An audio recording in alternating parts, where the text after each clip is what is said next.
In this video, we're going to look at monopolistically competitive firms, which live in markets with many sellers, slightly differentiated products, and with free or at least easy entry and exit. Similar to all the other types of firms we've looked at, monopolistically competitive firms have a marginal cost curve and an average total cost curve, which often look something like this. And similar to monopolists, monopolistically competitive firms face downward sloping private benefit curves and marginal revenue curves.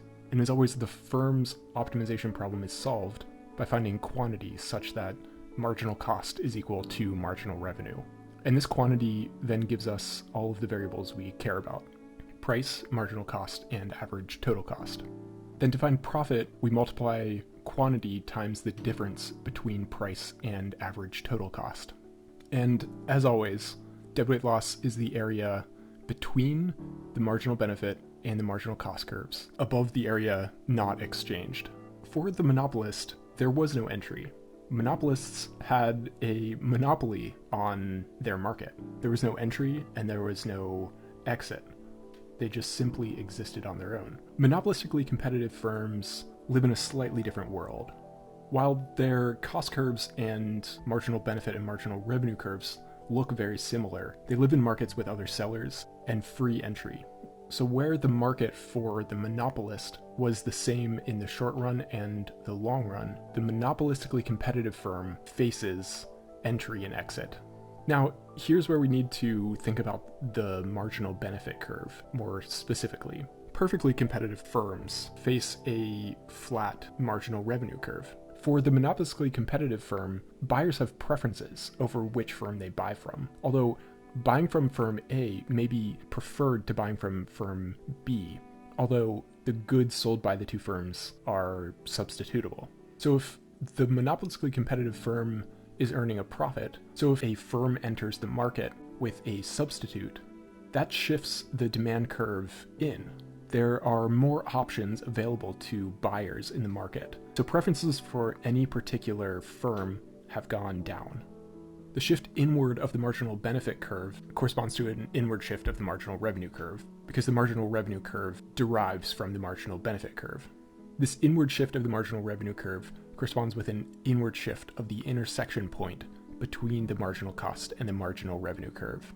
This gives us a new quantity, which is smaller, and a new price and average total cost. As long as there's positive profits in the market, firms will enter, continuing to shift the marginal private benefit curve in.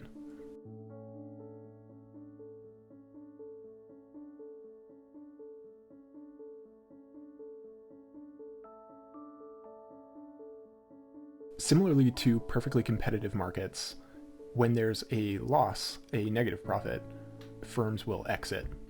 Here, that will shift the marginal private benefit curve out. In the long run, after all of the dynamics have played out, profit will be zero for the firm. This is where no firm wants to enter and no firm wants to exit. A couple things to note here. First, deadweight loss still exists. And because the marginal revenue curve and the marginal private benefit curve don't overlap, we get what we call a markup. The price is greater than the marginal cost. The cost of adding one more unit is much lower than the price of that next unit. Another important point here is that in perfectly competitive markets, the market arrived at the minimum of the average total cost. This is the point where the average total cost per unit is the lowest it can be. And this is a good thing. In monopolistically competitive markets, however, we don't get this efficiency of scale. You can see the average total cost is not at its minimum. It's actually quite above the minimum.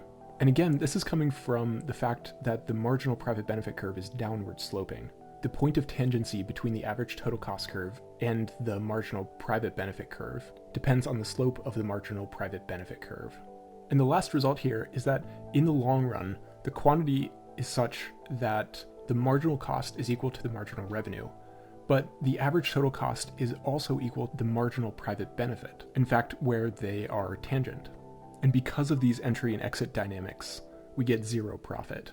So let's impose a tax on this firm and think about what happens in the short run and the long run. So firstly, the tax shifts the marginal cost and the average total cost curve up. This decreases the quantity since the marginal cost curve is higher, so we shift the intersection point in. And at this intersection point, the price is higher from the law of demand, and the average total cost curve is also higher, since at this point the average total cost curve is downward sloping. Government revenue is positive since we're imposing a tax, and profit is negative since the price is below the average total cost. So with negative profits comes exit from the market, which shifts the marginal private benefit and the marginal revenue curves out. If these two curves shift out far enough, we end up with positive profits again. And some process pushes the market toward smaller and smaller profits, with negative profits or losses leading to exit and positive profits leading to entry. And no matter how the dynamics play out, in the long run, this monopolistically competitive market with a tax ends up with zero profits in the long run.